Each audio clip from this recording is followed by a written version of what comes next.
I hope that the children in the future have dignity, have choice. They live in a cleaner or peaceful world. I hope that the children are part of a lot of decision making.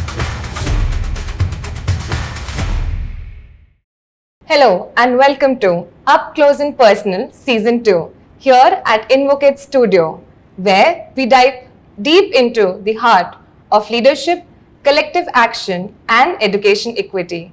I'm your host Aishwarya, and today we have with us Aniket, co-founder and CEO of Haq Darshak, a social impact organization focused on improving access to government welfare programs for underserved communities in India.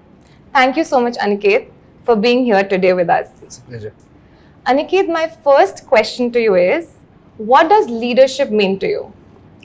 I think leadership, as it was said earlier today as well by Shibu, I think it's enabling at scale, and how can it be very encompassing and a lot of empathy with which you can lead. And also, I think a lot of times we say leadership is how do you lead by example. But I also feel that how do you ensure that you can identify many examples.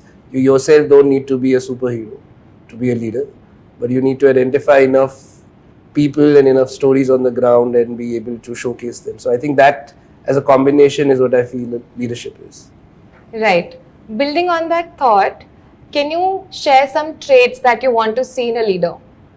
I think for me personally, integrity is number one.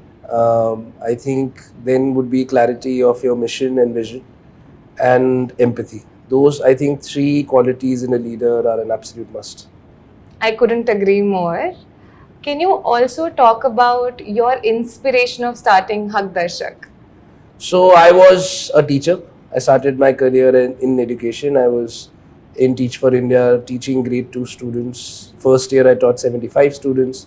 Second year 45 in a low-income municipal school in Pune. And I couldn't find scholarships for my students. So that was the trigger and kind of inspiration to see that I, with all the privilege in terms of digital literacy, access, financial access, I couldn't find that information. So it's almost impossible for the students and their families to get this. So that's how the journey started. And the first 3 years was from 2012 to 15 was more about, is there a solution out there? How can we solve for this? And then I think one thing led to the other to setting up Haq Darshak. That's interesting. Was there a leader who inspired you in your journey? I think there are a lot of grassroots leaders that have inspired me who we may not are very popular. So there was a very early on, I was working in Khed Shivapur which is 100 kilometers from Pune.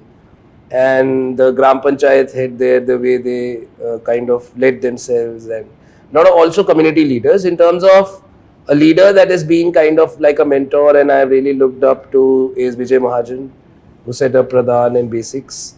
And I've really admired the Tata Group in terms of their ethics as a group as well. Right. I also think people working at grassroots level do inspire you a lot. Moving on to our next segment, I want to understand how do you look at scale at Haq Darshak? So I think every problem has a very different or should have a very different outlook to scale. I, like I mentioned, taught 100 and collectively about 120, 130 students. Over 100 of them are in college today. One of them has joined the Teach for India Fellowship. Now, whatever scale I achieve at Haq Darshak, I don't think it will ever beat that achievement. So I think scale is subjective. Scale should depend on the problem and solution. At Haq Darshak, for us, how much can we enable the ecosystem to get access to social security is our goal. It's not necessarily how much we are implementing directly, but that has evolved. When I started off, there was a ambition to reach 100 million, and I think in India that's the starting point for any organization. 100 million is the starting point, and then we start thinking, oh, is it achievable? But over the years, I felt that it should be linked to what problem you're solving, how you're solving, and that's how you should define your own scale. That's really interesting. Also, how do you look at the role of collective action in achieving scale? Do you think it helps? I think it's an inevitable path to scale and solutioning. I think collective action, collaboration in solving the complex problems, I don't think we can reach the goals as a society that we want to reach. Having said that, it's also the toughest, because not because of the organizations but because of the leaders, because leaders have a lot of ego. There is no entrepreneur or leader who will be a leader without pride and ego. That's an inherent trait, and that inherent trait becomes an inhibitor to collaborate. And I think while there is a lot of good intent and there is a lot of good capability as well, it is not translating into collective action and collaborations at scale. Well, you mentioned this one challenge where leaders have ego. How do you navigate this challenge? I think a lot of dialogue, I guess, lot of exposure. I think for me personally as well, in the last 3 to 4 years, by meeting diverse leaders, not just in India but even outside, has opened up my view of how to look at collaboration. And I think as much as possible, exposure to different kind of models, different kind of organizations, I think that can kind of work. But like I said, we shouldn't look at it as a problem. I think because very stubborn and having some of those traits also are very common to all these leaders as well. Right. I think at ShikshaLokam also we believe in having strong partnerships, and of course there are challenges, but we're trying to overcome them as we go. Moving on to my next segment, there are a couple of jars that are here in front of you. Can you pick a chit and read out the question and answer it? Sure. Anybody? Yeah.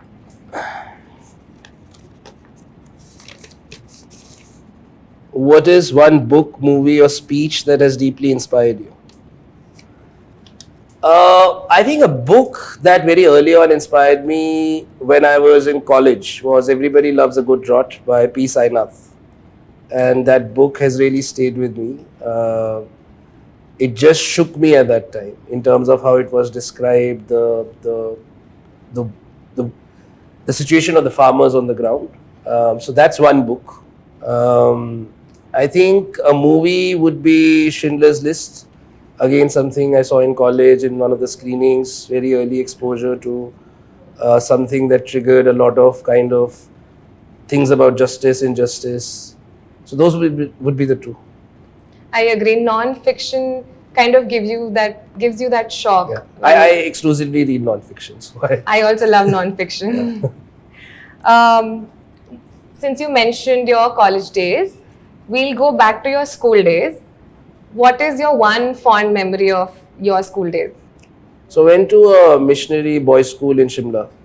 So my fond memories are with all my batchmates and not attending school and doing all the activities in sports and regular things. I think a lot of mischief. So I think I remember that fondly. And more than the school, our school setting was such in a hill station. And I remember, it's linked to climate change right now. We are seeing an onset of summer 1 month early. I remember going to my board schools when it was snowing. I have gone into regular schools with extreme this thing. So that's again a very fond memory and a painful one now because it hardly snows in Shimla now. So. Yeah, this time it snowed. Very little. Yeah, but it did a bit. Yeah. You mentioned your schooling in the mountains, and while we were talking earlier, you said now you're living in Delhi. How is that experience for you? The realization is that we all are migrants. So we work a lot on migration for construction workers and factory workers in our work. And my living in Delhi has made me realize that I'm also a migrant. I'm just that I'm upper income, have access. And unfortunately, it's not a choice. If there was a choice, I would not live in Delhi, to be honest. It's tough with all the traffic, pollution. But yeah, you have to. I agree. I'm from Uttarakhand. I can totally relate to that.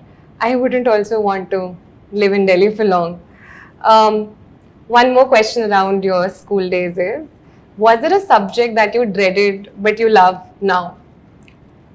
I think I dreaded, I would say, physics a bit because I was always more into, I liked math and but now I think I started reading a little bit about quantum physics and I think a lot through podcasts and videos as well. So, but yeah, in school I dreaded physics. Yeah, physics was difficult for me. It still is. All right. Now, since you mentioned this is your first time at InvokED, how do you look at platforms like InvokED promoting collective action, promoting education equity?